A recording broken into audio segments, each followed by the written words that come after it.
everybody. Welcome to the NorCal Sports Network, where tonight we're joined by the great Ned Colletti, former assistant GM of the San Francisco Giants and general manager of the Los Angeles Dodgers. Welcome, Ned. Hey, good to be with everybody. Yeah, people have been asking for you in the chat, and said, well, we'll see what I can do. So here he is, and we're going to be talking about, the Major League Baseball pretty much and wherever this thing goes. But Ned, one of the first things going on here, we just watched the All-Star game. I don't know if you got a chance to see any of it at all, or did you take any of it in? Or I actually did not see a pitch. Okay. Good. Yeah, I didn't have much to do and I watched it. It was interesting. One of the things I don't like of what they're doing right now is I like to see teams in their own uniforms. Yeah, I heard that a lot. Yeah, I don't like seeing this all it just looks. I heard it's all about sales for the uniforms. Looks too softball. That's no doubt.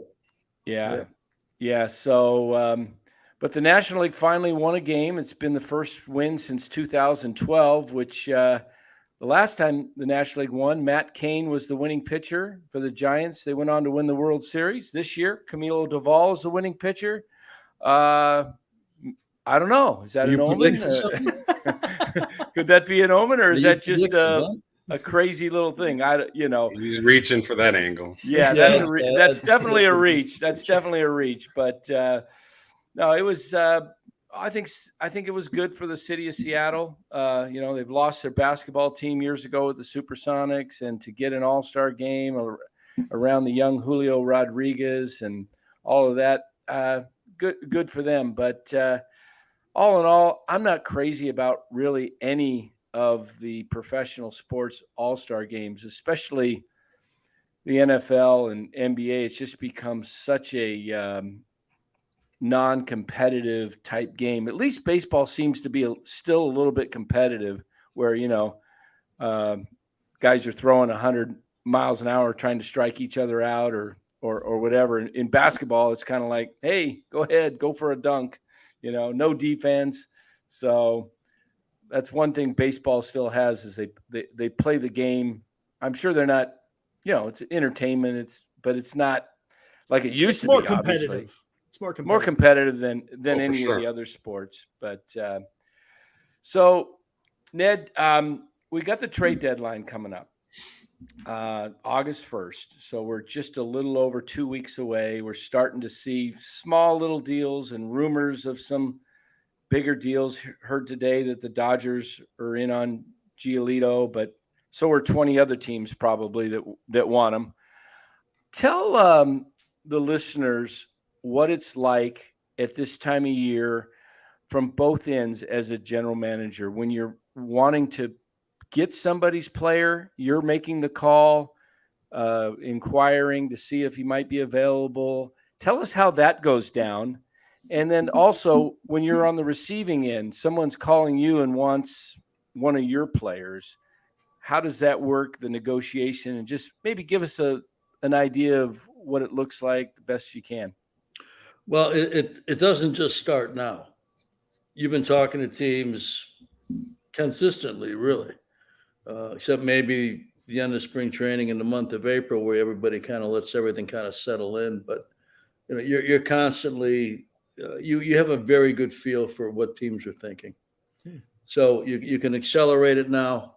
The teams that are in the sell mode, their greatest danger is somebody that they're trying to trade gets hurt. After that, they really have very little downside, because if they have a quality pitcher, hitter, the races, there's so many teams in it now with extra teams getting a chance at the postseason. There's a great audience for those players.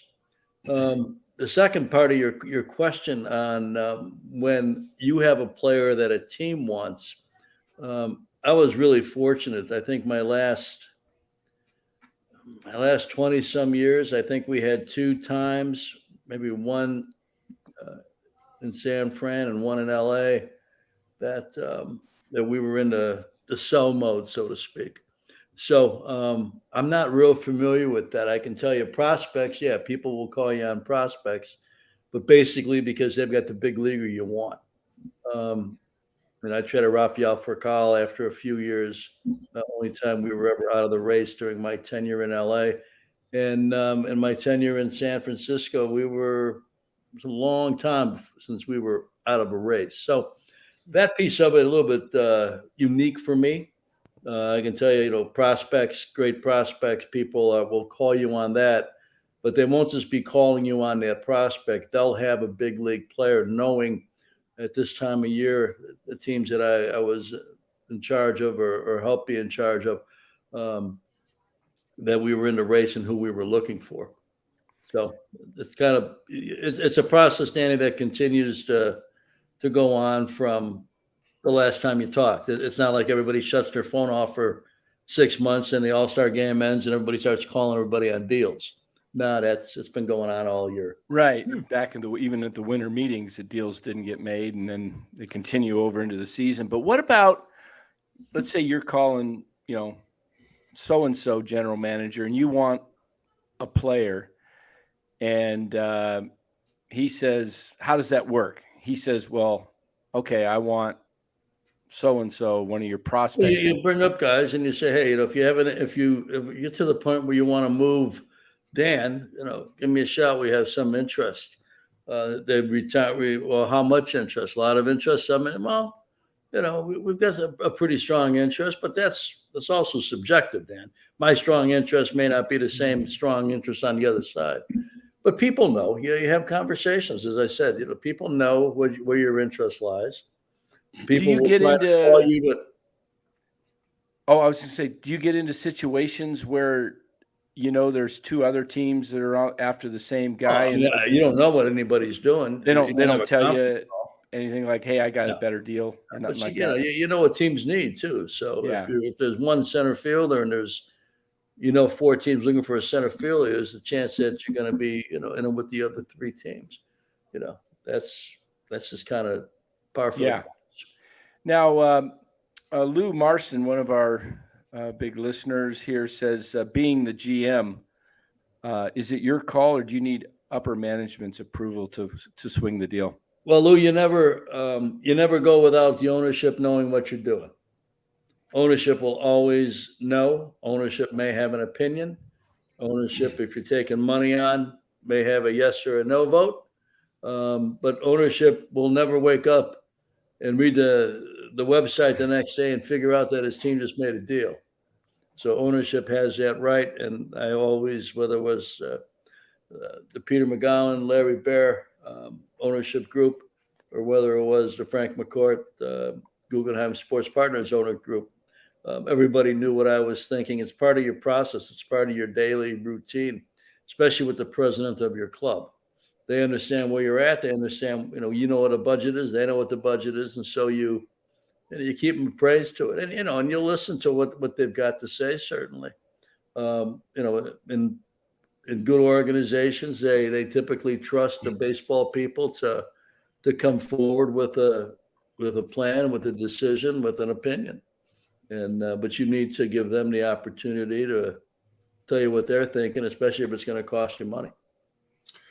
Ned, one of the things we talk a lot about on this show is the Giants have been reluctant to be sellers at the trade deadline. And, they're in contention quite a bit, but there's a few years where they were not in contention. Is that just a mindset? They always think that they can improve and make a run middle to late July? Well, they compete. I've known that group for a long time.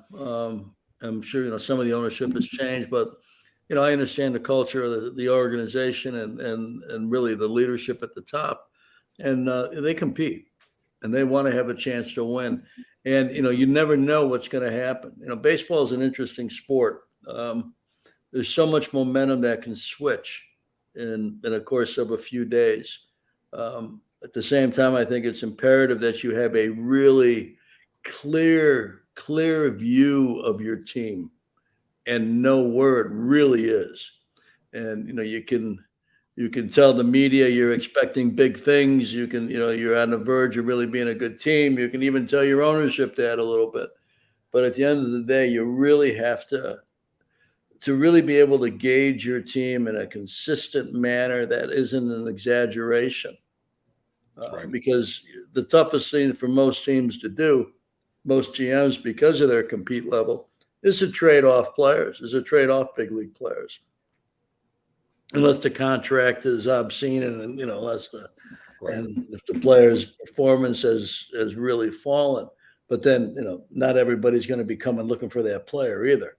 But in a typical situation where you're falling out of the race, perhaps, and you've got a player or two that there's a market for, if you're being realistic with your team and that team you don't think has a chance to get there or has a chance to win more than whatever it takes to get in, if they're going to get swept out or have a tough first round and be swept out, and if you've made the playoffs recently, you probably got to make that move. If it's important to make the playoffs because you haven't for a while, then maybe you sit tight. But by and large, the most important thing is to really, really know your team and not exaggerate it to the point that you don't have a chance to make your team better or give your team a great chance to be successful. Yep. I have another question here for you, Ned, and I guess we can officially say we're on Otani watch because there's possibilities. He may get dealt. Being Trout going down for a while, they may be out of it. Will has a great question here, and it kind of goes in line with what I'm saying. I've also heard this. As a matter of fact, over the weekend on what's his name, Jody Mack. I guess he had a guy on from NBC LA talking about will the Angels possibly trade Otani. He thinks they'll trade him, but to the Dodgers, maybe not. I guess there's some kind of some history with Moreno and the Dodgers, so I don't know if he would trade him to the Dodgers. I think the Dodgers are in a great position to trade for him and still be in a relatively pretty good position as far as prospects are concerned. Do you think that the Angels would actually pull a trade with the Dodgers, being that they're in the same market? It might cost the Dodgers more than anybody else to acquire Otani. At the same time, why you probably don't want to help your rival. We have to remember that you're talking about two different leagues. Right. Okay. This isn't a Giant Dodger trade. Right. This isn't the Giants trading Otani to the Dodgers and the rivalry, and now you're bowing out of the race and you're giving the team that's been your rival for over a century in two different parts of the country, the greatest player traded. At the same time, I think, and I talked to Angel GMs when I was GMing the Dodgers. And if the trade made sense, both teams would do it. Because what you really have to do, again, you have to be clear and understand who your players are, who the players are you might be acquiring. And I think that you have to do what's best for the organization. If there's 4 really good offers out there, and one of them is got an extra player in it that's going to be a big league player and really can fill a need or two of yours, but it's your greatest rival, I don't pass on that. Interesting. Because your responsibility is to your organization, right? To get your team as good as possible. So if you can get 3 A's and a B from the greatest rival, and everybody else is offering you an A, B, and a C, I think you're not doing due diligence, and you're almost delinquent in your work. If I'll take A, B, and C. I'm not going to give up the player for 3 A's and a B, right? Right. Why would you do that? The player's not going to be with you anyway. Right. Absolutely. Right. We've got a question here from to you, Ned, from Mark Hope, Mark donates. Hope's back. It's been a couple Days. Donates He's always $10. around. Thank you, Mark. He says, Ned, did you ever have to call a manager and player or players into your office to resolve issues, or is that on the manager's shoulders solely? It's on your shoulders and the manager's shoulders and the player's shoulders, and once in a while the coach's shoulders. Mark, it's impossible to answer the question specifically because every situation has got its own tenor to it and its own dynamic to it. You know, there were players that we had in the office 3 or 4 times a year with different things, and including the manager. And sometimes, the manager had enough, and I said, I'll take it by myself. And most of the time, the manager's taking it by themselves. But if you get something that really can affect the organization, it's beholden upon everybody in a leadership role to get involved in some way, shape, or form. Whatever you think as a leader is, especially the GM leadership role, is the best formula for something that can get it solved and mediated in a productive way. Great. Here's another question for you from Ted Mosby, who donates $9.99. Thank you, Ted. Hey, Ned, thanks for coming on. I was just wondering the average value difference between a rental player versus a controlled player cost-wise when you're a buyer at the deadline. Also, great question, Ted. Thoughts on the Sharks draft, the second part. Sharks draft I thought was outstanding. Chris Morehouse and his staff did a great job. Top 2 players, really strong. They'll be not just NHL players. They'll be excellent players going for a while. Musty and the number 1 pick, Will Smith. So, they'll be. We're on our way. When you've been as successful as they were for 20 years, and then you kind of go the other direction, it's almost the question that we've talked about in the trade deadline for baseball. You got to move some players. You move Timo Meyer at the deadline. That's some really good young defensemen and some forwards that can help us currently. And we'll see what else lies ahead. But I think that it can take a year to go from great to terrible.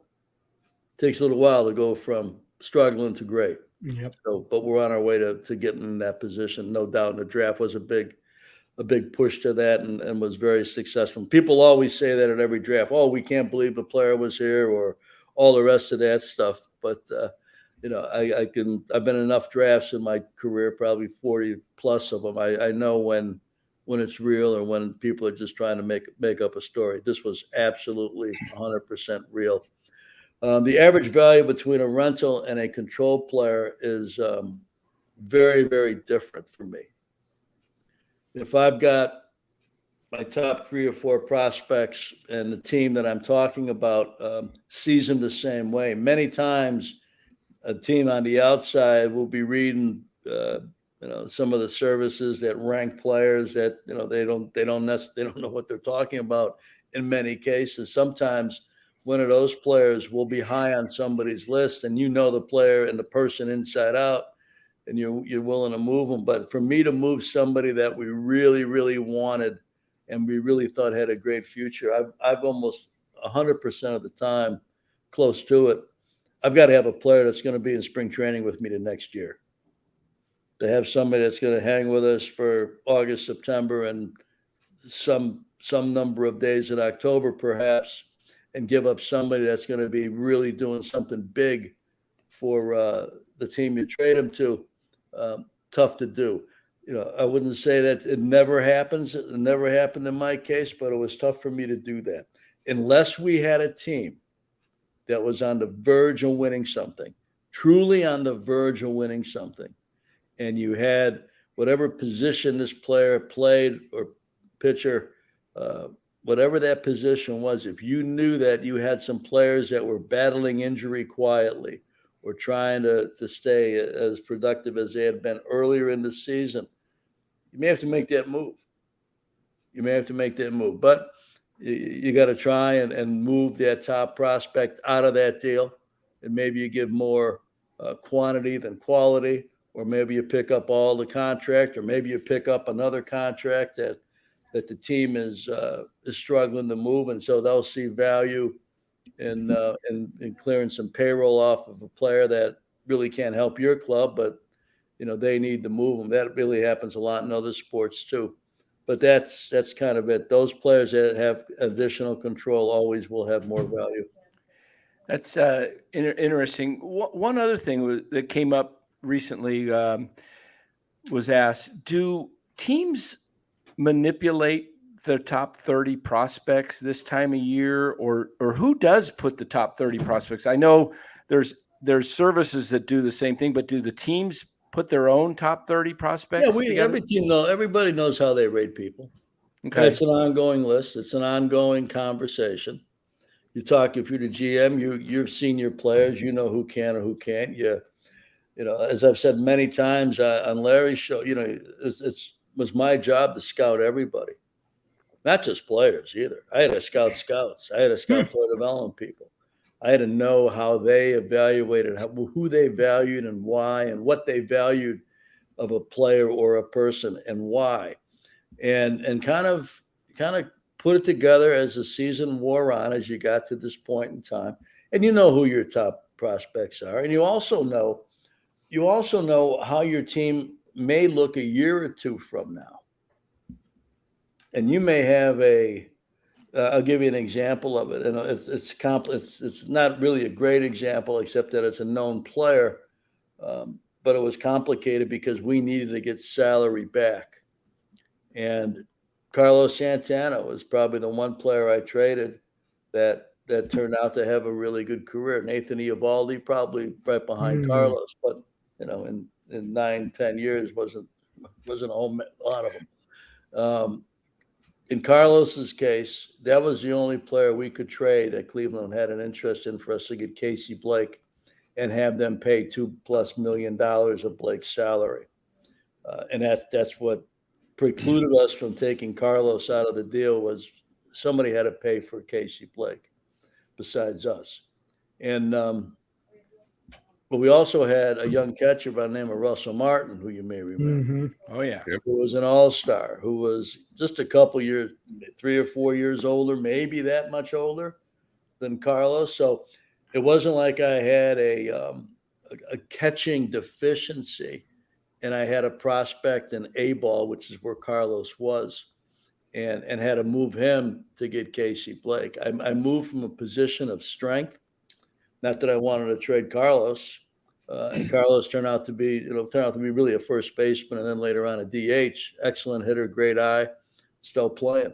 But in that kind of situation, it was easier for me to move a player who was an A-ball. I mean, it's A-ball to the big leagues. That's a few miles right there. That's a big jump right across the street. That's a few miles. And I already had an all-star catcher who was a young player sitting in the spot. Wow. Ned, it's interesting to me that you are so heavily involved in both professional hockey and baseball. Growing up in the Midwest at a young age, did you have a preference or lean towards one sport before the other one kind of caught up? Well, I was from probably my years of 5 or 6 years old, I developed a great passion for sport.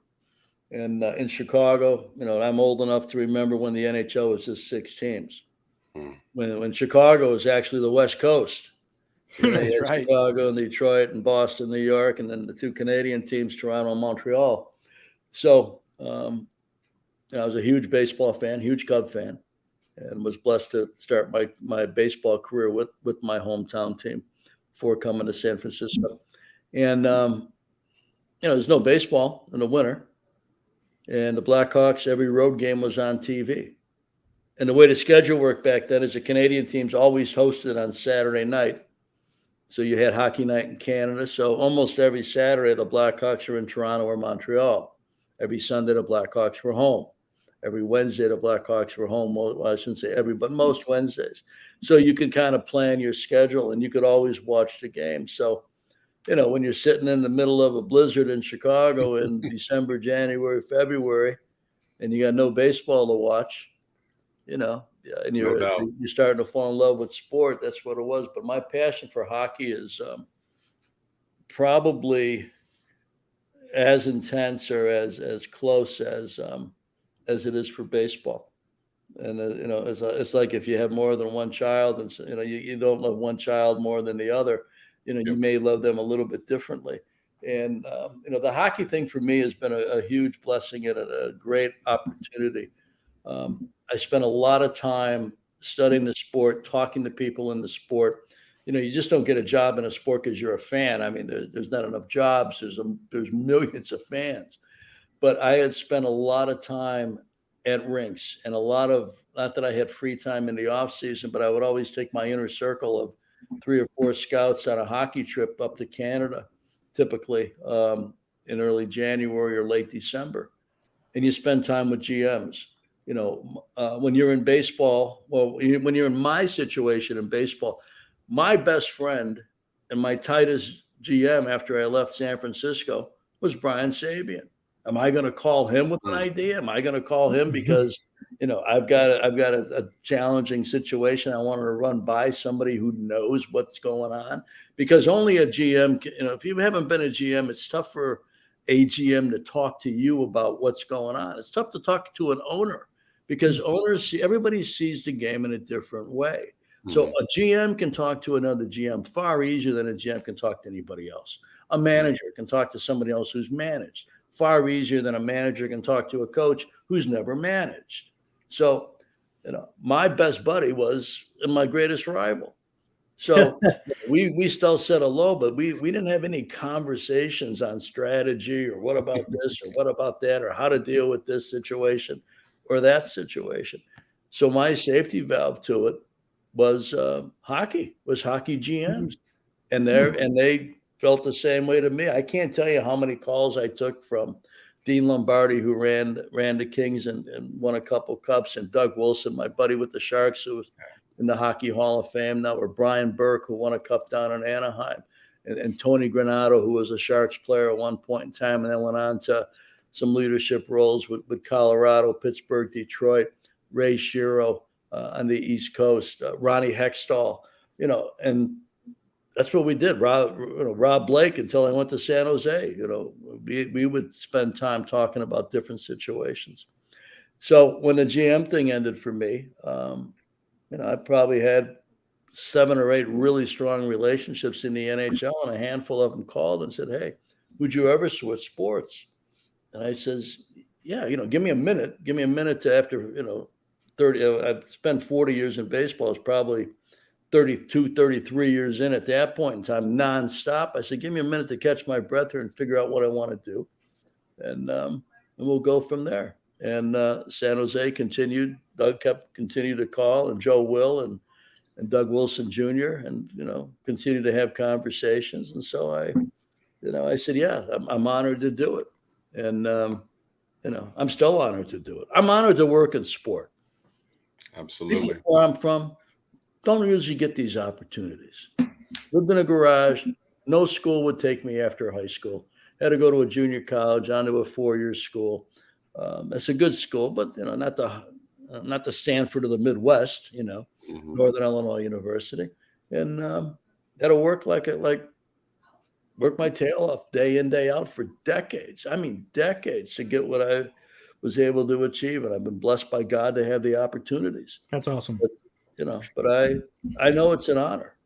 Yeah, that is great. That's sure. That's super cool. There's a question up there on the screen, Ned. I'm sure you could see it from Mark Graves. That ever happened in your career? Have you ever had a player agent demand or advise you to play their player more? I'm not. Explain this one to me. An agent coming to you and saying, "Hey, you better play my player more," or advise. I have agents that says, my player needs to play more. My player wants to play more. I'd say, have your player play better. There you go. Yeah. We're not overloaded with, there's not Hall of Famers at 9 positions every day. We got one sport time play. Right. There you go. Play better. That is like awesome. Agents who would tell me in the wintertime, how much is my guy going to play? I said, I don't know. How much he going to hit? How good is he going to be? I can't predict the future. Will he get opportunity? Absolutely. I can guarantee you he'll have opportunity. Can I guarantee you what it's going to look like? No, not unless you can guarantee me what the player is going to do. That's Checkmate. awesome. Yeah. Just makes Hey, sense. Ned, What are you going to do, you know? To go Yeah. back a little bit to the trade deadline, one thing I kind of missed that baseball got rid of was the waiver wire. It seemed like that was a tool that GMs could use to get a really good player for their roster right before the run. I mean, 2010 comes to mind when the Giants got Cody Ross, and the rest was history. So do you kind of miss seeing that where the waiver wire was a tool that GMs could use? Was Cody acquired before the deadline? I think it was during the waiver wire, if I'm not You're mistaken. talking about the August to September, that correct. second where they pass through waivers and then they can Yeah. yeah. That was always had a lot of crash to it. Mm-hmm. And you could put 7 players on a day, and then sometimes you'd think, you'd say, yeah, they're trying to hide a player in it, like people are just going to gloss over the list. But we made a lot of deals in the month of August. I got Greg Maddux in the month of August. Made the big Boston deal in the month of August. I think I might have claimed Joe Blanton in the month of August. Got Marlon Anderson on August 31st in 08. My 06, my first year. Hit 5 home runs, 6 home runs the month of September, including in that 4 home run game against San Diego. Oh, that's right. That's right. Wow. It's like the August when the waiver thing was in vogue. It was like driving from Scottsdale Stadium to San Francisco before you got to the Bay Area. If you were driving in the middle of the night and you ran out of gas in the desert, you're done. You're done. Good luck. So once you get past August 31st, back in that period of time, you better know that you've got enough to get you through the rest of the year and whatever October looks like. What was the reason baseball did away with that? I don't know. I was doing TV when they did. Yeah. Interesting, because now when teams do put guys on waivers, they can pull them, right? They don't necessarily put them out. You had 3 choices. You could make a trade with that team. You had 72 hours to make a trade. You could let the player go, which I did in the case of Manny Ramirez to Chicago, to the White Sox, or you pull the player back. And if you pull the player back, you can't put the player back out for 30 days. So it automatically puts you into September. If you couldn't move the player right then and there, maybe somebody got hurt after you put him out and he got claimed, and you didn't want to just let him go, and you pulled him back, you could put him back out, but you'd be putting them back out in the month of September when they're not going to be on a postseason roster. Okay, interesting. Now we got Mark Hope here donating another $5 with some more hockey questions. Mark Hope, I got to give you my home address. You can start selling stuff to me. For real. Ned, thoughts on analytics in hockey's regular season versus the playoffs? Do teams adjust? Seemed to me during the playoffs things got to old school quickly. I think it's the greatest playoff in sport. It's almost every other day, the physicality of it, what players play through. It's a phenomenal. It's 2 months long. Yeah, it's fantastic. But analytics has become very big in hockey, as it has every sport. There's a lot of things that I find very interesting with the analytical view. It tells you a bunch of different things that you can help make your decisions on with your players. All my scouting reports, I write what I see, but I also have an analytical twist to every scouting report I submit. There's analytics. There's not one report I ever do without analytics as a part of it. Interesting. Now, taking that over to baseball, analytics has become a big part of the game. You were with the Dodgers and you follow the Dodgers very closely. There was a game, I can't remember which one it was, but Roberts was criticized for pulling one of the pitchers. It might have been Alex Wood. I can't remember who it was, but somebody was pitching great and Roberts pulled him. They subsequently lost the lead and the game. And it was either a World Series game or, National League Championship Series. Can't remember. But what's your thoughts on the analytics? I know it's an important part of sports, but do you think managers overuse analytics versus just the eye test of what's actually going on in the game itself?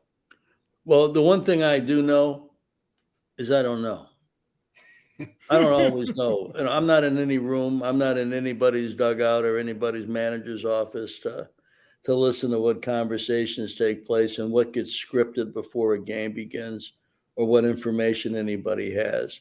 There's no doubt it's taken on a much greater role in the sport the last decade. And a lot of it's really good. And a lot of it can really not only help you in a game, help you select players, help you acquire players, help you help players get better at what they do. It's got a lot of great values to it.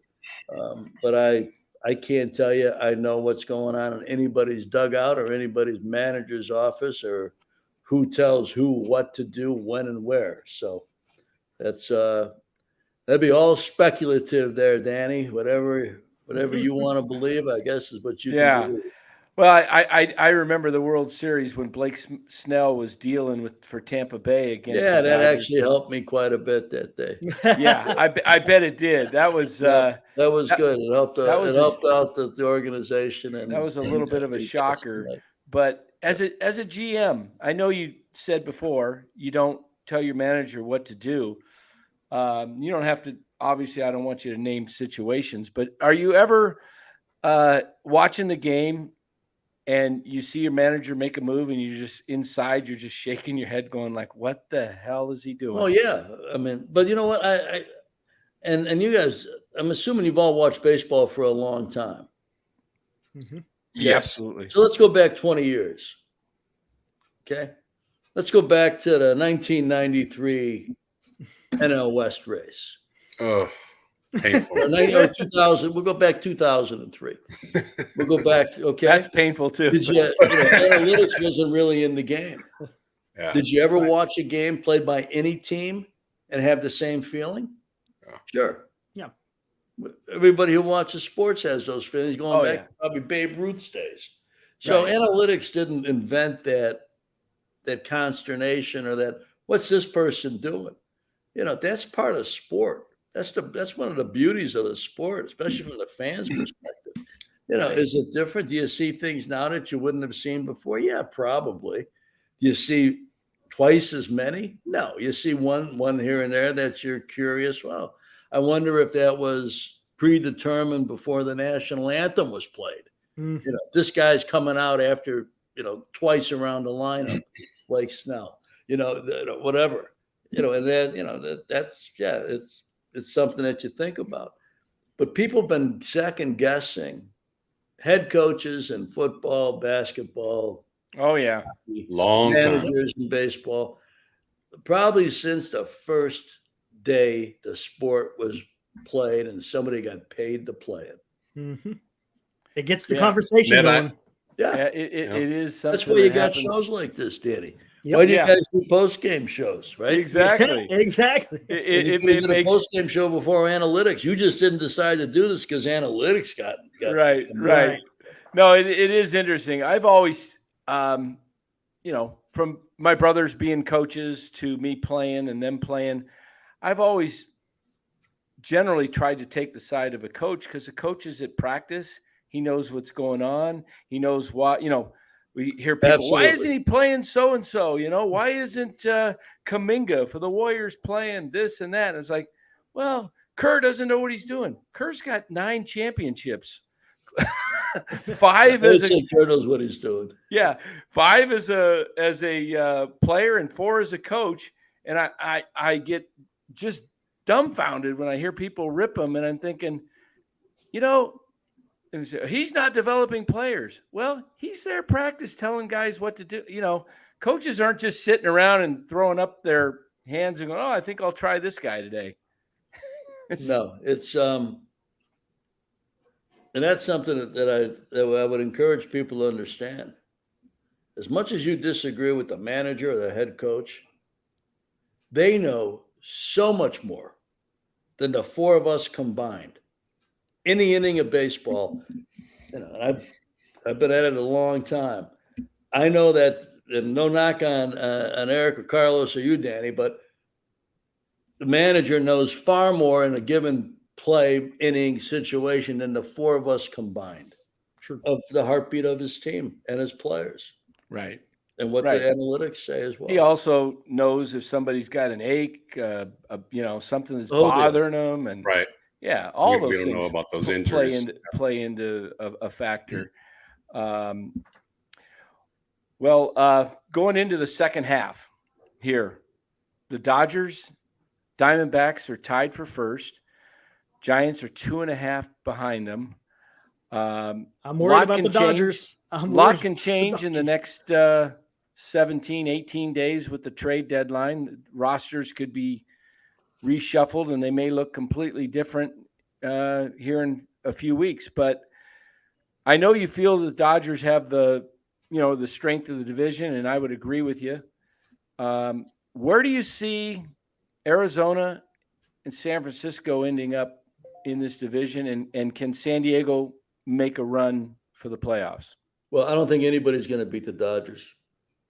I think they'll win it with days to go. Just too strong, too good. And I've watched a ton of games all over the place, go to games. I see teams can come in and beat the Dodgers once in a while, and then I'll watch them before or after that particular series, make mistakes all the time. Can't get a runner over. Pittsburgh, just went to Arizona after playing in LA, and, can't close down games, can't make fundamental plays. So you're going to see that. You're going to see Arizona get tired as time goes on. Some good young players, some really good young players, some good young pitching. Can they hang on for another 2 months of this? I'd be shocked. If there is a weakness, on the Dodgers, Ned, do you think it's the bullpen? I don't think they're as good as they've been, but I think they're good enough to win. Right. I think they need some more pitching. What scares me is look how the Dodgers are playing, even with they're having worse pitching problems than the Giants are, and they're right in the thick of it. I mean, you got four players. Eric. Yeah. You're right on. I was thinking about that about 2 weeks ago. I'm thinking, for about a 30, I'm guessing here, it's just an observation. I think probably for a 30-game span, they were under 500. And nobody could shake them. Yep. And the Giants played like crazy for like 5-6 weeks, right? Yep. Giants were out of sight. Arizona's been good since opening day. Nobody could shake the Dodgers, though. And the Dodgers gave everybody probably a month where, okay, run yourself up a 5 or 6, 7 game lead. Let's make this interesting for the last couple of months. And nobody could do it. Yep. It's hard to win. It's very, very hard to win. And I think the Giants in Arizona are going to have interesting the last 2 months. I think the Dodgers win it easily, and I think that the Giants and Arizona will both use this year or remains of it as really good building blocks.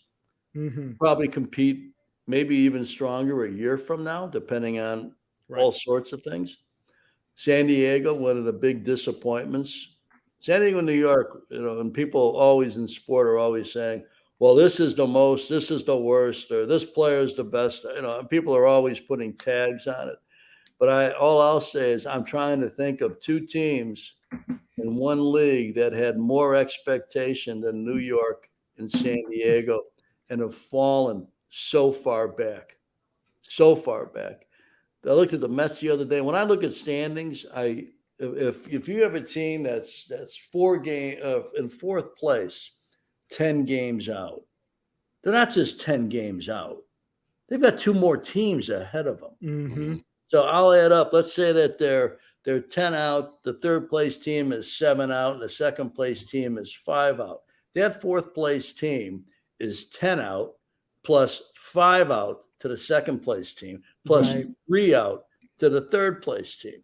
They're 18 games out. Now they can pick up 2 or 3 in a night sometimes, but you're still 18 games back. Right. The last time I think with the Mets, they might be 30-some back if you do the math the way I just laid it out. They ain't coming back. Let's take a look down here. This would be good. Oh, go back to the Mets there. There you go. There we are. Right. So they're 18.5 back. So we start 18.5. Then they're 6.5 out of third place. So now you got 25 games out. You're 10 games out of second place. You're 35 games back of Atlanta. 35. You ain't catching up. You ain't catching them. Yeah. You're under 5. You're not even, you may not even get to 500 this year.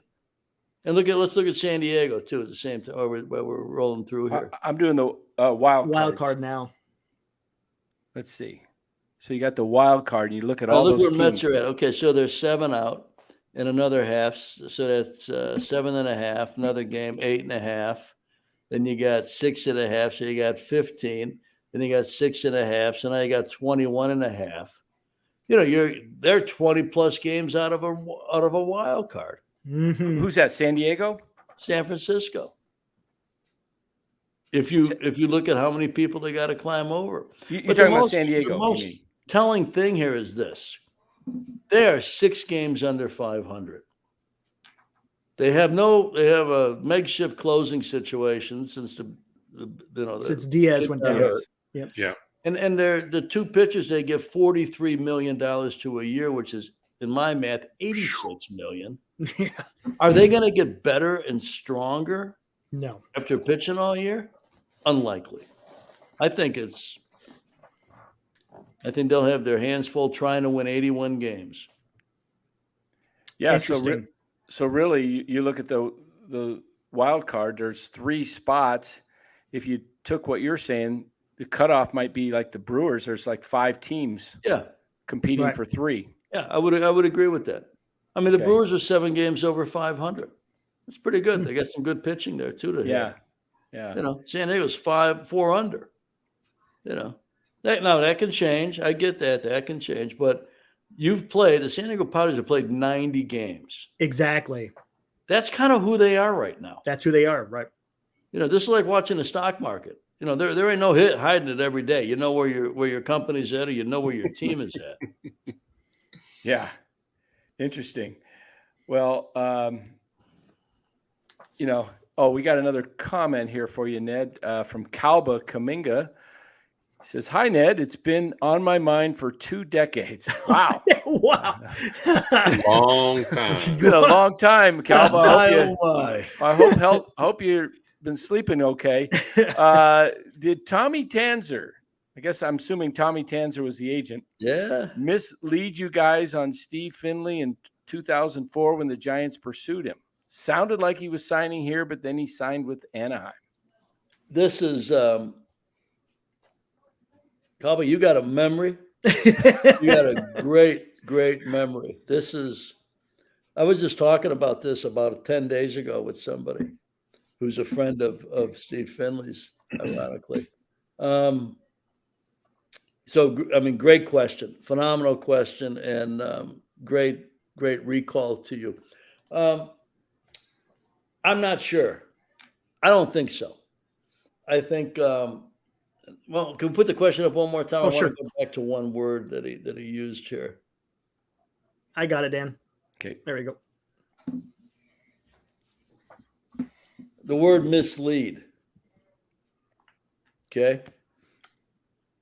Tommy Tanzer, who I did business with for probably 20 years, never said, Steve Finley, send me the letter of agreement. Steve Finley signing it, and we have a deal. That didn't happen. So if that had happened, then he reneged on it. Then it's you're misleading somebody. But it's not like you're misleading somebody in a contract negotiation if you take other offers, other bids, and you make a decision based on family or based on money or based on whatever leads you to make that decision. And, it was interesting. I just told this to somebody the other day. It's funny. I had talked about Steve Finley for probably 2 years. And we spent some time talking. And for about 3 or 4 years after that, I would get Christmas cards from Steve Finley. And he never played on the same team I worked for at the same time, but a really good player. We could have certainly used him if you remember how that 04 season ended. the Saturday before the last day in Los Angeles, if I'm not mistaken. I think Mr. Finley got a big hit, as I recall.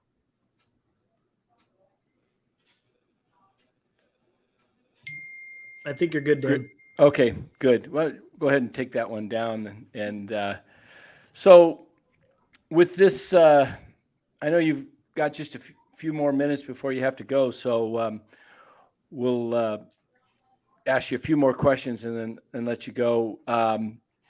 What do you see in this? I mean, obviously Atlanta looks to be the class of the National League. Dodgers, the West. What do you think of Cincinnati, Milwaukee? I mean, Cincinnati's been getting a lot of people excited, especially Dela Cruz. Dela Cruz. Unbelievable. I don't know if you saw him steal all three bases the other day, but caught him. I don't sleeping. think I've ever seen that. Maybe Jackie Robinson used to do that. Yeah, right. I don't know the last time I've seen it either. I think Cincinnati and Arizona are two really good young teams that, I mean, Arizona, they may make it. I've said it. I don't believe they will. Cincinnati may make it. That division is not one-sided. I think their best days are down the road. I think they're going to cause teams a lot of issues, a lot of headaches. They'll play teams hard. They got talent. The season may be a little bit too long for those types of teams right now. But Brewers, a veteran team, some good young players too, though. Might be on the verge of transition too. Who knows? Maybe a year from now, you're talking about a different Brewer team. But they play well, and they can beat. They can pitch, and of course Cincinnati's got a great offensive club too. So they can cause you some issues from time to time. But I don't think they're good enough to get to an LCS. Yeah. Now, when you look at players, I'm thinking of St. Louis right now. It's really a strange year for St. Louis to be this down, and their GM has already said, they're going to be sellers. What is it, Ned, that I know they're just people are human and nobody's like a robot but it seems like to me growing up that guys pretty much played to the back of their card pretty consistently. Yeah. Mays hit 302. He's going to hit 302, 305, 298. Guys, now there's a 100-point swing between years. What's going on? How does that happen? That's a great question. You're right. You could always pretty much count on, unless a player was really hurt or a player was really getting to be an older player, you could really kind of count on what the average told you. The average was the average. Yeah.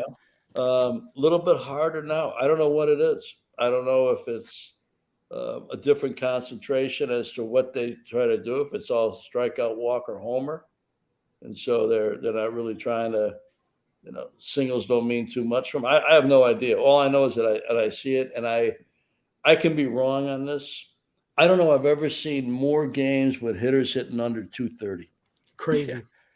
There were guys in the All-Star game the other night, Ned, hitting 211. I mean, it's like, you would have one player hitting under 230. Nuts. It seemed. Maybe your shortstop who could really pick it. Back in a while ago now.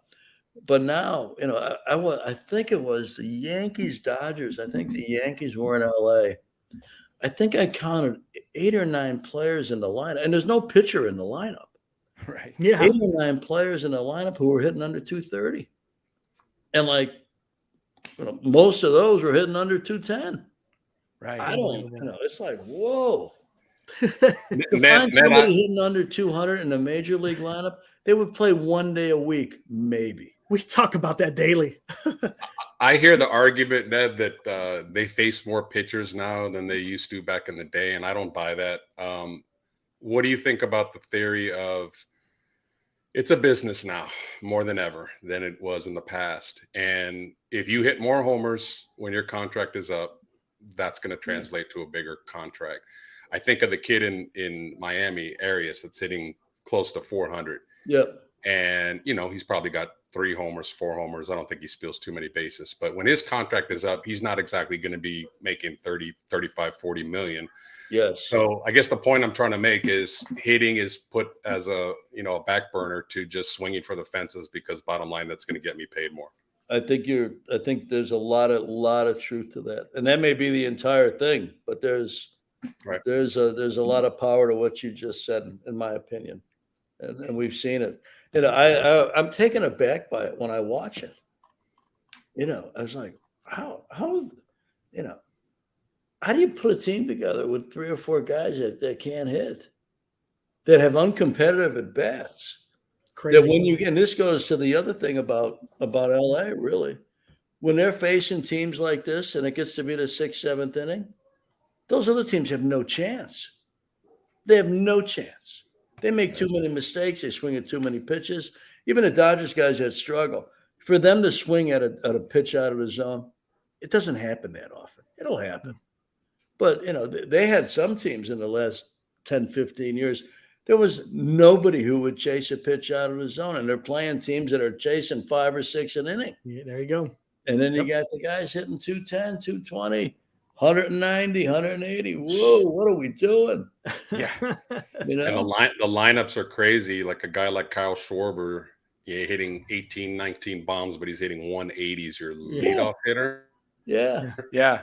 It is unreal. I don't think you'd ever see a Tony Gwynn sit there and take a fastball right down the middle for a called strike 3. Never.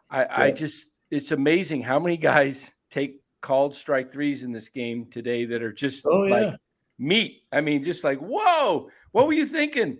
And the pitching is not, I mean, when you guys said that, that they face more pitchers now than whatever they're using as an excuse. I don't think there's that much great pitching. No, we talked about that the other night. What team has 3 really top flight starters right now in the game? Or guys that come in out of bullpen and throw strikes. Yeah, they're wild. How many times is it 1-0, 2-1, 3-1? And it's look, great pitchers can not just throw strikes, but they throw strikes in the right part of the zone. Right. They throw a strike in a hitter's weakness. They throw it inside a tight, not the big box, a smaller box, but a particular spot inside the smaller box. Exactly. That's why they're the best. Yep. Everybody. How many guys you see do that? Everybody can throw 98 to 100 miles an hour, but nobody throws a knuckler or a screwball. Yeah.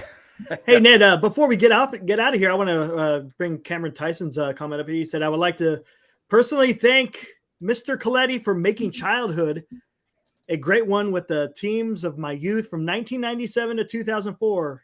Dan, please let Mr. Colletti know that he and Mr. Sabes are a lifelong fan. Thank you, Cameron. I got to tell you, the 97 to 04 teams were as good a period of time as I ever spent in the game. I was honored to work in San Francisco, honored to be part of the Giants organization. And those teams were fun. That would be a great time to start to be a kid and start to have an interest in teams. Because you know what they did? They played hard. Dusty managed them well, and they played hard. All of those guys. One quick thing here for Cameron. The 97 team was the 96 team. That was 97 was Sabe's first year as a GM, my first assistant GM. We both moved up one spot. And the 96 to 97 offseason was one of the most productive off seasons in the history of my career. And when you look at the players we acquired, they all had a chip on their shoulder and they all had something to prove. And they got to camp in 97 and off they went. JT Snow's first year as a Giant. Yes. Jeff Kent's first year as a Giant. Darrell Hamilton, first year, God bless him, first year as a Giant. These guys had something to prove, and they changed the culture, I thought, of the city towards the team and of the team towards the city. I mean, it became an exciting thing to watch that team play. So, Cameron, I thank you very much. You made my night tonight. I appreciate you saying what you said, and I'm glad that we could do something positive and kind of get you interested in baseball and the Giants. Good Fantastic stuff. Thank you. Awesome. Well, Ned, appreciate you coming on tonight. Yeah, you're welcome. Yes. It's been great having you. You're welcome, guys. We'll continue for a little bit, but I know you needed to get going. So thanks for giving us the time. You're welcome. And we'll have to do it again. Maybe toward the end of the trade deadline, maybe there'll be some wild moves. Maybe Otani will be a Dodger. Yeah, maybe. Well, I heard the Yankees today, but again, this is it would be great to have somebody keep track of MLB trade rumors by player, where every player is going, and see what percentage of what gets published actually. About 7% will probably be true. Yeah, that's about right. Yeah, I would agree with that. Yep. Yeah. Ned, one quick question out the door, Ned. Yeah. Goodfellas or a Bronx Tale? Bronx Tale. There you go. Nice. Godfather, though. Godfather over all of them. Most people pick Goodfellas. 40-some years. And most people pick Goodfellas in that head-to-head. Bronx Tale's underrated movie for me. Awesome. That's fantastic. All right. Hey, thanks, Ned Colletti. Have a great one, Ned. Thank you. Thank you, guys. Thanks for having me on, Dan. Thank you. Take All care, right, Ned. everybody. That was Ned Colletti joining us from the general manager of the Los Angeles Dodgers and former GM to Brian Sabian. Fantastic, man. That was awesome. Man, that was awesome. Yeah, it's great to have Ned. He's just a wealth of knowledge and great stories and just a voice of reason in the sports world, you know. Hey, Mark Hope, thank you for all the support. That was awesome. Yes. You don't have to donate all those. You put up some good questions, we'll get you up there. So we try to do our best to get some really good questions up there. No, we put the questions up that pay. Yes. That's a for sure way to get it. Don't say that, Eric. Yeah, what are you doing, man? Come on. You're not in sales, are you? You're dealing with two salespeople here.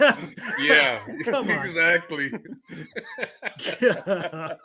Nice. we kind of ran out of time. One thing I wanted to ask him, but we just kind of ran out of time was, the game used to, when I grew up in the 70s and 80s, baseball was the national pastime. It was the premier game. It was a premier sport. And then somewhere, I want to say in the late 80s, early 90s, football just went right by it. And I just am curious. I would have asked him, I'll ask everybody here in the chat, what do you think the game's got to do to promote itself better? I just think it's in third place right now behind football and basketball. Great question for Ned, really. Maybe next I would time write that down, Lo, so next time he comes on. My thing is, to promote the thing is there's a lot that could be done, but get some more commercials out, TV, social media, get MLB all over Twitter, Facebook. What are the other ones out there? All the other social media streams. Get them promoting, guys. Get players. When I was a kid, I went to Big Five Sporting Goods in Concord, and Willie Mays was signing autographs. Yeah. Oh yeah. That in this stinking stood in this line that took hours, to get up to get an autograph from Willie Mays. But get the players out in the community more, announce it, get them. More interaction. Interaction. Basketball does a great job with this. How about this? Get them on shows like this. Yeah. We've tried. We've had. They need to be more in touch with the fans. Yeah, for sure. Exactly. But not just that. Like, I think less and less kids are playing baseball than the other two sports as well. You always saw kids playing back in the day in playgrounds. They were always outside playing baseball. And not that they don't anymore, but this is true. Mark Gray says baseball will never pass football, but no, I don't expect that too. But one thing that could happen with football, and I'm not saying it'll happen in our lifetimes, but it could, if they ever get to a situation where players get hit, they got to take this concussion thing a lot more serious. But if guys start getting, we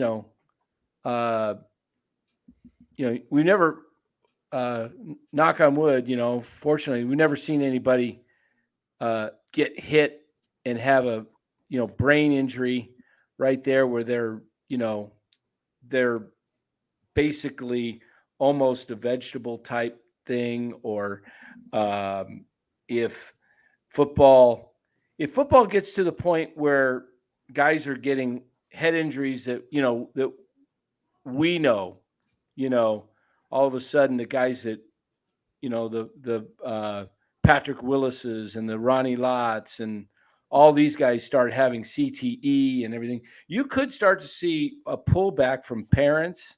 I think the league needs to do something with developing helmets. I heard from somebody that there was already a helmet developed by NASA that would protect the inner part of the head more that they're not using. I don't know if that's true or not, but football has the potential. I mean, it's such a huge sport, and everybody, it is dominant. Yeah. But it, a lot of times more like an event, just once a week. It is. The build up to it and the anticipation, I think, is one of the things that makes that great. But think about it. Baseball's still the only sport that you can take your wife and 2 kids and not drop $1,000 out of your pocket. In baseball, I said this the other night, the All-Star game. It was a really cool moment that I just happened to have the TV on and saw it. And they had some kid from the Seattle area that I couldn't tell, but it looked like maybe he had some type of disability.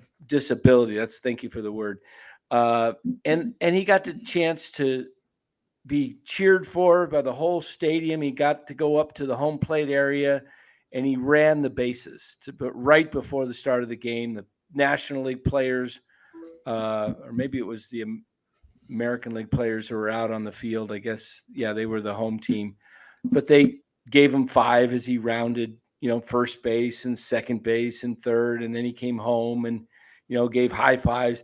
And you don't see that in any other sport because baseball has the ability to relate to just the average person. And it's a game that historically has had no clock. Yeah, and that's why I love baseball is because it hasn't had a clock. Pitching clock, it's okay. I'm okay. It's helping the game speed along. But, I don't want to go to a baseball game and have it over in an hour and 55 minutes. Sunday's final game was a, 1-0 shutout by Logan Webb. They even had an injury to the pitcher of Colorado. What's his name? Freeland. That took 10 minutes. The game was still over in 2 hours. Yeah. Crazy. I mean, I mean, it's fine if you're at home, I guess, and maybe that's who they're catering to. I don't know, but I don't want to go to a ball game, get, especially in San Francisco, night game, you're bringing your luggage practically to stay warm. You got blankets you're hauling. If you're got, all this gear, and then you might, bring in your glove if you're in the area that you might be getting, hit with foul balls. You're bringing all this stuff in. You're walking 15, 20 minutes to get to the stadium from your parking lot. I don't want to get there and get in and the game ends in an hour and 58 minutes and I got to walk 20 minutes back and I just get settled. Exactly. Shit, back in the day, we used to go to double headers. That was like, hey, the Giants have a double header next year. They just announced the 24 season. Yes. At home? Yes. Oh. A traditional? The traditional? Colorado. No I don't know kidding. if it's a traditional or if it's one of it. I doubt if it's a probably not. They want the money. Yeah. They want the money. The old double hitters were the best. Yes, they were. They were like Sunday 25 minutes apart. Yep. And the double hitters now is like, okay, they're 3 hours apart. Clear the stadium, everybody out. We're gonna bring you back in. It's like intermission or something. Yeah. Man, get to the next game. God, I miss those. Yeah, they got a doubleheader with Colorado next year. Is it in Colorado? No, it's in San Francisco. Oh, nice. Yeah. Mark, great. The Giants are in Fenway next year. Ooh, man. They're home to the Yankees. Oh, I love Fenway. Fenway is such a great experience. All right, let's see. Giants have a A doubleheader on Saturday, July 27th versus Colorado, which makes the Giants' first scheduled doubleheader since 1997. Holy crap. Wow. I think they should do more doubleheaders, man. Yeah, Those were I'm all for awesome. that. Especially when you won and you were like, the team that was right behind you or ahead of you lost. It's like, we gained a game and a half. Right. Or you could lose a game and a half. But I tell you what, maybe Otani does go to the Dodgers. The way it sounded, he's like, you don't, as a GM, you don't want to be passing up on, a huge haul for your own team just because you have animosity towards the team. So interesting what Ned had to say. Justin Kerwin makes a good point here. This is kind of rotten the way they've done the schedule. The last time the Dodgers come to no LA games in August or September, really? Yeah, wow. They come in May, wow. May 13th through the 15th, and again the end of June. Hey, make that July, August, and September as far as home games. Wow. And do they even play? See, yeah, they play the Dodgers that right 4 there. in LA. That right there is a little thing that they could do to tinker. You want the Dodgers and the Giants playing late. That's a rivalry game, and if they're in contention, that helps ratings. That helps. I guarantee you, Boston and New York have probably got games in each of their yards, probably in August and September. Oh, 100%. Hell yeah! At East Coast bias all day. That's a great point. All day, yeah, definitely. I bet you check the schedule right now. Boston and New York, see if we can they're find playing that in late September. Yeah, take a look just to see if they're both playing in each other's yards in August and September. They just assumed the Giants were not going to be in contention this year. I bet you the Padres are paying the Dodgers in September. I'd bet probably on that without you're probably right. They anticipated that, and lo and behold, just because of how the team's organized. Yep. Yeah, on paper it looked like it was going to be Padres and Dodgers and Arizona and San Francisco, but paper doesn't. They are. Will Martinez. Look at that. I'm guessing he's acknowledging what I had to say. I kind of figured so. I mean, there we go. Doesn't surprise. Let's see if they've. Yankees go to Boston in September, and let me guess, Boston comes to New York probably either in September and August, right? And the irony is Boston aren't they in last place, or are they? Yeah, they're not very well. I mean, they're not playing like bad, but they're the way the East is playing. You got Baltimore, New York, and Toronto. Who else? Always have the Rays Yankees and the Red Sox. Yeah, those used to be four. I'm just looking at I'm looking at the schedule right now for Yankees in September. I'm scrolling because I didn't get their pockets yet. They're home to Boston, 12th, 13th, and 14th. And they are, is that it? Well, I didn't see them. Maybe August they go to Boston. Maybe. Yeah. That's weird, though. That's weird. Hey, look, we got some breaking news. Mason Black called up to SAC. Awesome. Also, Reggie Crawford got called up to High A as well. Looks like a bunch of promotions going on. Promotion Thursday. Promotion Thursday, exactly. Yeah, I mean, I like the idea of seeing that because that tells me that Black, if he pitches well here, they're looking up. They're making. I guess he kind of bypassed Wisenhunt. I guess that's what it looks like. Yeah, maybe. Yeah, because Wisenhunt's still down in Richmond. Maybe he's even with him. Wisenhunt's still in Double A, right? Yeah, he's still in Double A. Yep. So we got Black moving up. Crawford. Thing about pitchers is you can move pretty quick. Crawford, he could be at High A. He could even make an appearance at Double A if he does well. In the month of July and August, maybe they bump them up to Double-A for playoffs or something at Richmond. But anyway, if he gets a taste of Double-A and then Triple-A next year, you could have Crawford coming up 24, definitely by 25. So you can build a pitching staff. I mean, think about this. If you got Webb as your anchor, and then you've got Harrison, number 2, Black, number 3, Wisenhunt, 4, and Crawford, 5 in 2 years from now. I mean, that's not even counting some of the other guys that they have, Roop and what's the kid Silva? That's their number 10. I don't even know. Yeah, whoever that guy is, I don't even know where he came from. And then they, it makes me wonder if they're going to bring up Mason Black as a bullpen piece, because he's got a wipeout slider and a heavy fastball. So it makes me wonder if he's going to be a bullpen piece. I think they need starters, though. They do. Absolutely. I mean, but the way that they're playing, I mean, who knows what the Giants are doing right now? I don't know. So I was reading that our first round pick there it is. Webb, Wisenhunt, Harrison, Black, Roop, Crawford. There you go. Yep.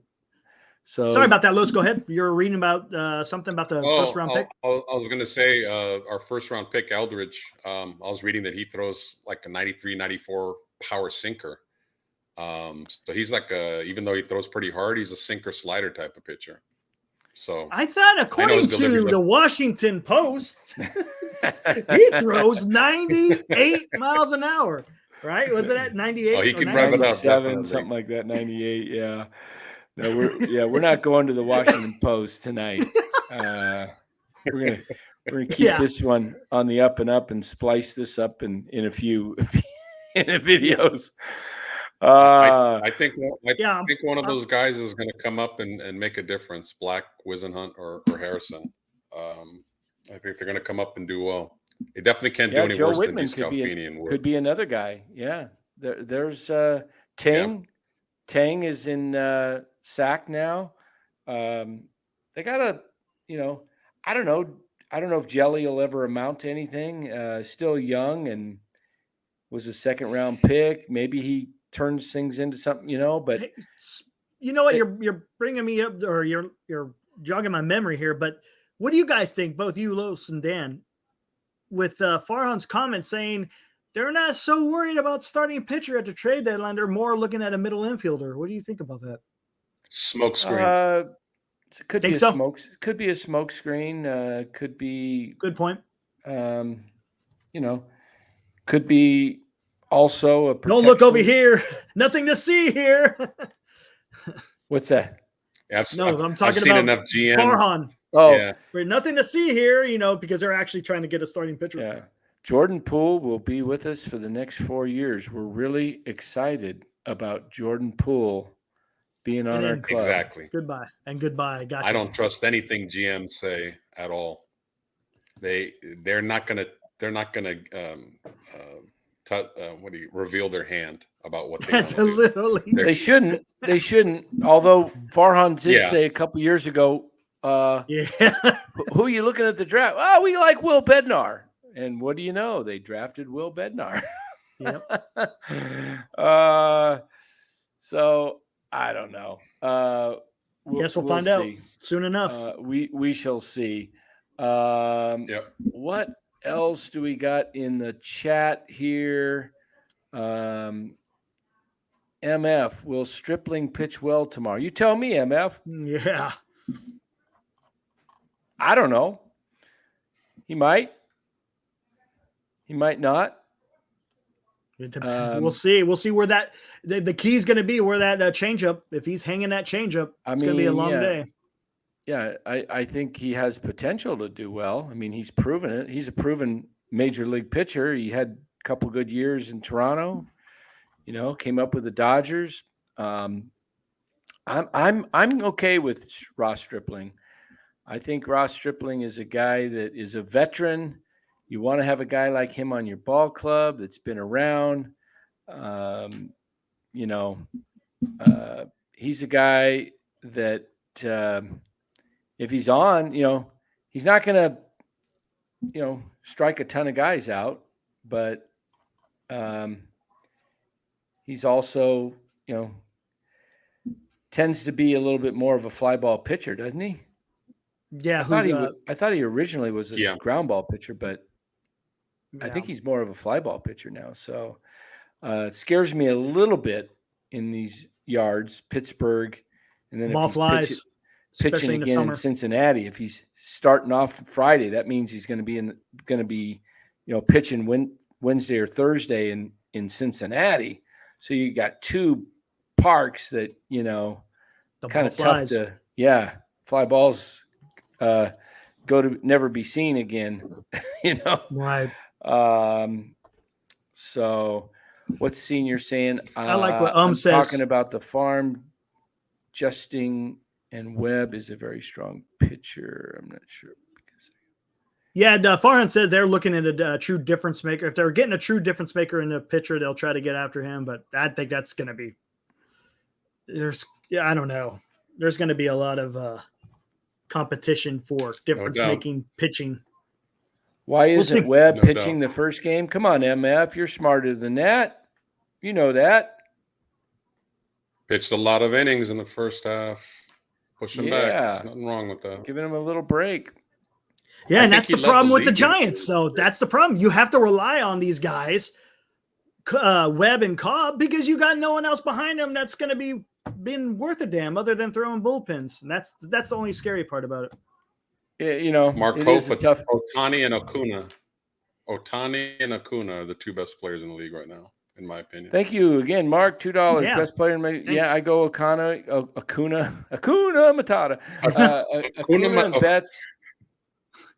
Hey, that's funny. Acuna Otani. Isn't it Acuna Matata and it's Acuna Otani? Yes. Yeah, those are the two best players in baseball. Acuna Matata. Yeah. I think the Giants. I don't know if they'll pitch Webb Sunday or Monday. I think he's going Sunday. I think I saw he's going Sunday, but let me look and see if that's been announced yet, because he's going to miss the Cincinnati series if he pitches Sunday, which I don't know why you would do that. It's still undecided, showing on ESPN. Yeah. Oh, okay. I think I'd kind of see how the series goes with Pittsburgh. If you win the first two, maybe you just say, okay, wait till Cincinnati. Yeah. Wait till Cincinnati. Right. And I'd prefer him to pitch, game one of Cincinnati, hopefully get that win, the first game of the series, which can give you momentum. Yeah. Now, see, my ideal plan being ideal plan would be the Rothberg plan, which is go 11-0 on the road trip. That's the ideal. That would be called the Rothberg. Yeah. The Rothberg. You just Rothberg. The realistic plan would be to win 2 of 3 in Pittsburgh, go to Cincinnati and split the 4-game series, and then go to Washington and win 2 of 3. Yeah, there you go. And then go to Detroit for your makeup game and win that one on your way home, and you go 7-4 on the road trip, and you come home with momentum toward the trade deadline. Now you're 11 games over 500. Anything better than 7-4 is awesome. 7-4 is really good. 6-5 is good, and 5-6 on this trip would be acceptable. Anything less than 5-6 is unacceptable. Gotcha. Rothberg would be content winning 10 out of 11 for Rothberg. Hey, real quick, you just got rid of it. Hold on one sec. This is for you, Los. What do you think? Oh, I've been on him for a couple. I know you have. I saw him. Now. So, what do you think? You think? I don't think that'd be much to get him, huh? Yeah, I would like to get rid of some guys that I don't want anyway, like Villar and Heigel. Heigel, who's the tall guy? Heigel. Jelly. Maybe some High jelly. Thank you. Yeah, Jelly, Villar. It's no huh. It's just jelly. No, H is just silent. Oh, the It's H kind is of like silent. Okay. kind of like you like those H's. Helliot Ramos, Helliot Ramos, and Sean Jelly. Man, I gotta go back to class, man, for pronunciations. I swear. Oh my God. Hey, I stood next to that guy. Yeah. I stood next to that guy in spring training, and I'm not short, and boy, he made me feel pretty small. Yeah, something like that. I don't know. Maybe throw in Slater. I don't want him either here. Yeah, but yeah, I would like Paxton in the rotation. Yeah. Hey guys, I gotta get to the airport. Got my sister coming into town. Pick her up. Hey, glad you could join and partake in the Ned show. That's awesome. Hey, how do you fantastic say? Show. How do you say left fielder of the Giants? Mitch's last name. Mitch who? Aniger. Oh, okay. That was a trick question there. It's actually Aniger. It's Aniger. Mitch Aniger. No. Aniger. Okay, everybody, have a great night. Woo! All right, have a good one, Los. Woo! Hey, hit that like and subscribe, everybody. Ciao. All right, see you, Los. All right. Oh man, you like the Oh man. Hey, and we just heard from Aruki Itoki. Wait, Aruku Itoki. Aruku. Now you're getting rid of all the H's. Getting rid of all the H's, man. Anybody who's got an H in their name, forget it. It's not Helliot, it's Elliot, and it's Jelly. So hi Jelly. Hey, no, I can't remember. It was great. Oh man. Oh Lord.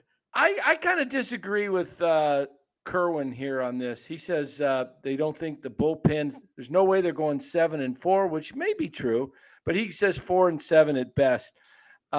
They do have more than 2 starters, Justin. I think they're definitely going with 3, and I think they go with 4.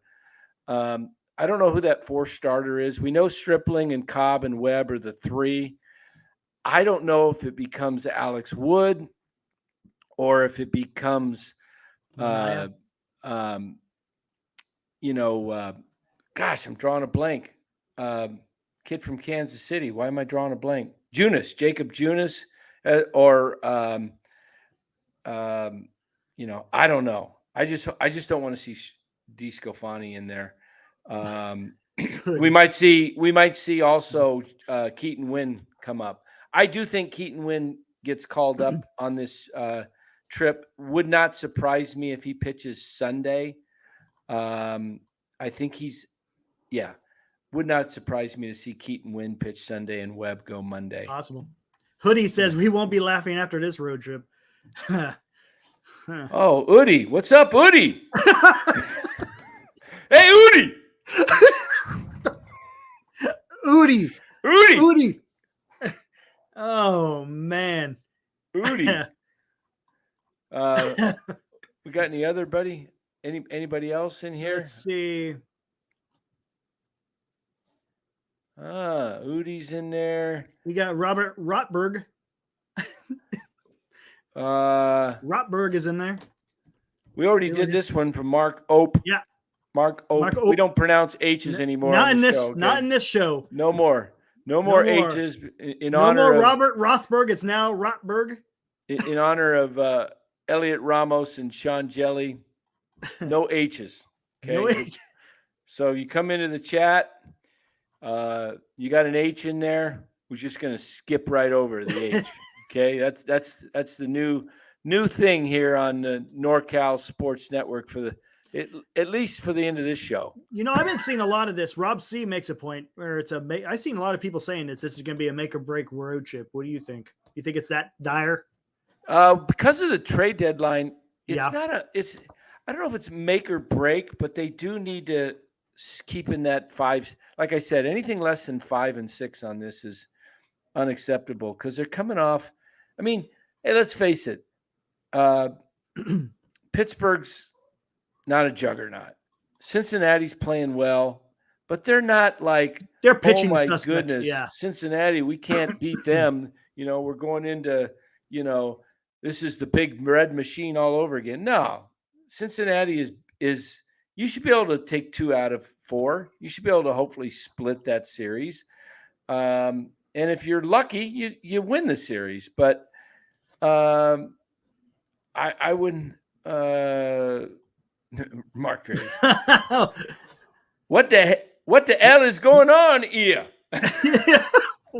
What the hell? No. What the hell is going on? What the hell is going on here? Yeah.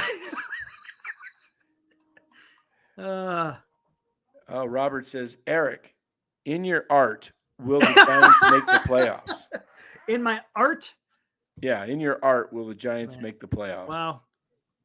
I don't know about I don't know. It could. Come on. They could. I mean, you can't sit there. No, you can't say in your heart. It all depends on how the team plays. Do I want them? Absolutely, I want them to go. But the team has to do the work to get into the playoffs. So we'll see what happens. They got some hurdles they need to overcome. So we'll see what happens. We'll call him by his real name, Haruku Hatoki. Hey, Haruku. I'm curious. Maybe you can phonetically type your name into the chat, like mine here. If you wanted to pronounce my name, it would be it would look like this. Hold on, Coach. How do you make the sound, Coach? I can just make it an E. I'll just make it an E. You can Coach, pronounce it this way. UH. Okay, so this is how my name kind of phonetically sounds. Coach Emilio. Coach Emilio or Coach Emilio, either Coach. one. Yeah, but it's Emilio, Coach Emilio. So that's how it was in the press guide at Cal when my brother was playing at Cal. That's how I kind of they do that for all the tough names for the announcers, for the press. So I want to make sure I'm pronouncing Haruku. It's either Hatoki or Hitoki. I bet it's Hitoki because I don't think it's Hitokai. I don't think the I is the I sound. I makes it either I or E sound, right? Mm-hmm. Yeah. So A-E-I-O-U, right? A. Hooked on Phonics here on NorCal Sports Network. So I think it's Haruku Hatoki. Haruku Hatoki. Tell me I'm wrong or right. Double H. Okay. Yeah, I don't like to butcher people's names. Okay, here it is. Haruku. Haruku. Or is the H silent? Is he being funny? Or is he saying take out the H? Oh, it's Tuki. Haituki. Aruku. Is it Aruku? Aituki? Maybe the H is silent. Hituki. I don't know. Hitiki. It's Hitiki. Aruku Hitiki. Aruku. Hituki. Is the H silent in Haruku? Aruku. Is it Aruku?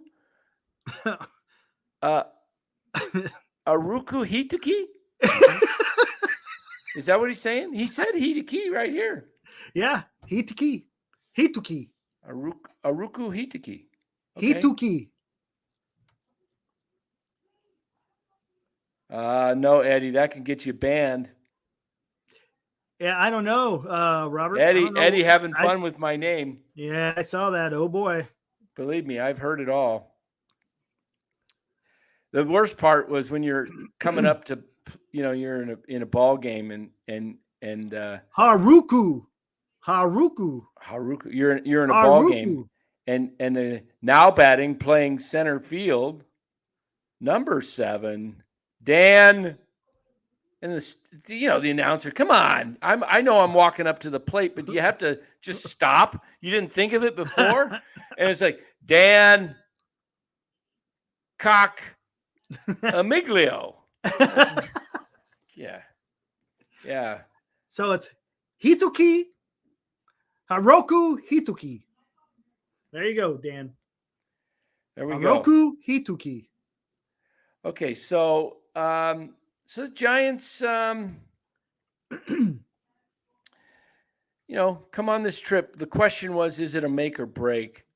I think if they go 1-10, it could be a break. All of a sudden, if they're 1-10 and they're sitting at 50 and 40, 51, yeah, and you're coming up on the trade deadline, and now instead of being in the third position, you're 4 back, and then you're just a few days before the trade deadline.